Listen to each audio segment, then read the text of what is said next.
Hey everybody, welcome back to Breakfast with Bob from Clash Daytona. My name is Bob Babbitt. We're brought to you by Toyota, Captiva Spine, Foundation Risk Partners, USA Triathlon. One of my favorite people to watch race because he never ever waits to go. Always goes off the front. Every race he does. Mr. Magnus Ditlev joins us. Magnus, always a pleasure to chat with you. The pleasure is mine, Bob. It's good to be back here in Daytona. Well, I remember last year, when you look at the results, they say, Magnus is 14th at Daytona. That does not tell the story. Because during the run, you're with, I think you were, at least for 4K, it was you and Rudy Von Berg and Alistair Brownlee. Yeah. But you lost your nutrition during the bike? Yeah, so I lost my nutrition when I jumped on to the bike. It fell out of the cage. Yes. And I got a bit carried away when I saw that I was riding faster than everybody else. So I just thought that maybe I can just wing it without drinking too much. And it was also a bit hard to grab bottles with like 50 kilometers per hour. When you're going that fast, yeah. So I ended up not drinking almost anything, and then running the first 4 kilometers, I think I was in second position. Yes. Thinking that I could podium, and then 100 meters later, I cramped completely and thought that I wouldn't even be able to finish the race. So it was a roller coaster. Alistair was out, right? Yeah, so exactly. You guys probably pushed each other to the brink, right? Yeah, I could see that he was pulling out. So I thought it was a really good opportunity to go for the podium, but then a second later I couldn't even move my legs. Well, and when we look at what you've just been doing, so you just did a training camp in Lanzarote, and you challenged Montenegro, you win there, right? And then you get third in Majorca, another challenge event, and then in Portugal, it's Ironman, it's a 70.3 Portugal, you win there. Yeah. So you're on a roll. Yeah, after I raced in 70.3 Worlds, where I was sick leading into the race, I took the chance to still travel there last minute, but I was completely empty on race day. And that was like the big goal of the season. So after that, I thought either I take a break or I just do what I love and go out and race. So I raced those 3 events in 3 consecutive weekends. First, third, first. That's pretty sweet. That was a really, really cool experience. So it's one of those things that you weren't planning to do those. Yeah, not at all. So here you are with you have a lot of plans, and then they don't necessarily come through. And here's something you were a little more spontaneous, and you have great results.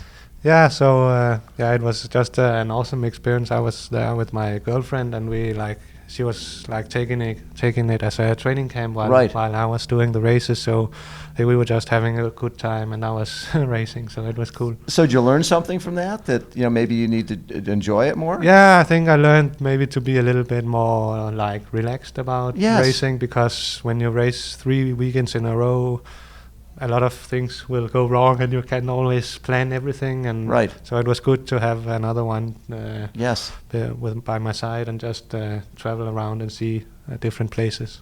So now you've got the Olympic gold medalist who, oh, by the way, went 7:21 down in Cozumel. And you get to go up against him, and I'm guessing you're not intimidated because you've raced Jan Frodeno and been right with him at Challenge Miami. So you're one of those guys who wants to race the best. Yeah, that's what I've been thinking about the past 3 weeks when I was in training camp. I was thinking about this race all the time when I was alone out there. So I like to race against the best guys, and this field is definitely one of the strongest of the year. So it's really a big motivational factor for me. So you did really well at Challenge Miami as well. Was that 6th? I think you got. Yeah, 6th. Challenge Miami 6th. But again, you were right with Jan. Yeah. Right, you're pushing off the front on the bike like normal, and again, now you're riding with Jan at some point. What was that experience like? Because this is a guy who's it was 3-time Ironman world champion. It was the first time I raced against him, and he's just such a big inspiration. Not just because of the things he's done inside the sport, but also like on a personal level. And he he got over to me before we started and started talking to me and saying things that really I didn't know what to say, because he was just standing there saying that he's been following my journey, and I had no words. I was thinking it was a little awkward for him, but it was a very big moment for me, actually. Did he ask for an autograph? No, and I didn't, but it was very close. But yeah, riding with him, like when I bridged the gap to him, I was I'd been a bit in doubt what to do, so I stuck behind him for maybe 5 to 10 minutes, just observing how he looks and trying to figure out how he operates and such. So it was a really big experience. And that race is a little different bike ride because it was on the road course. So you had wind, a lot of turns, and then this is you just put your head down and go. Yeah, so Miami was actually quite technical, even though it's a race course, but it was much more technical. This one is just pure power and aerodynamics, so I think that maybe should suit me even more. Even more? Yeah. And have you been working on, because it seems like, getting off the bike and running, you're a really good runner, but that's where some of the issues have come in with nutrition. Yeah, so first starting the season, I was 6th in Miami, which was okay, but my run was really poor. Yeah. So after that, we decided to take a period where the only focus of the training was to simulate a race, basically, where I tried to take different nutritional strategies and try to learn from what can my body absorb and what works for me. Mm-hmm. And I really learned a lot in that period, and I think that's also what is paying off now, that my run has become a bit more consistent and I'm running much better off the bike. I think I was already quite a good pure runner before the season, but now it's more I'm a better off-bike runner. So when you look at your collection of races, and you've done a lot of racing in this year, when you look at the racing that you've done, what do you look at as your best race so far?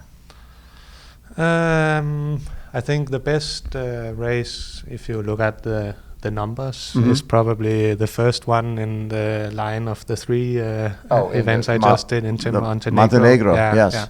I was really I was just in control the whole day, and I felt like I had 6 different gears I could just shift up and down and do exactly what I wanted to do. So without a problem. Yeah, without a problem. So that's what if you have, it's really very rare that you have that feeling in a race, I think, and that was just, I hope to have that again. What would it mean to you to win this race?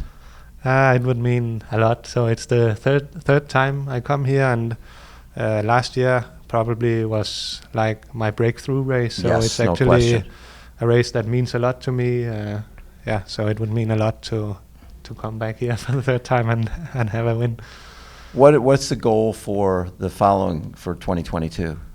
I still only do 70.3, so that would be 70.3 World Champ. So St. George. Yeah, St. George, and also I wasn't selected for the Collins Cup this year because Team Europe is really almost impossible to get into. So when you don't make the Collins Cup, that means that Team Europe is way too strong. Yeah, so that's also a big goal of mine next year, to go to the Collins Cup, because I think it's a format that suits me quite well. Totally suits you well. Yeah, head to head and no draft and such things. Yeah, and you like the 20-meter draft rule. Yeah, that's also why I think I have a big shot here. Yes. Because of the 20-meter draft rule, I think we will see some quite big. The big gaps. Yeah, it's not as deep a field as last time either. So I think we will see some big surprises also. Love it.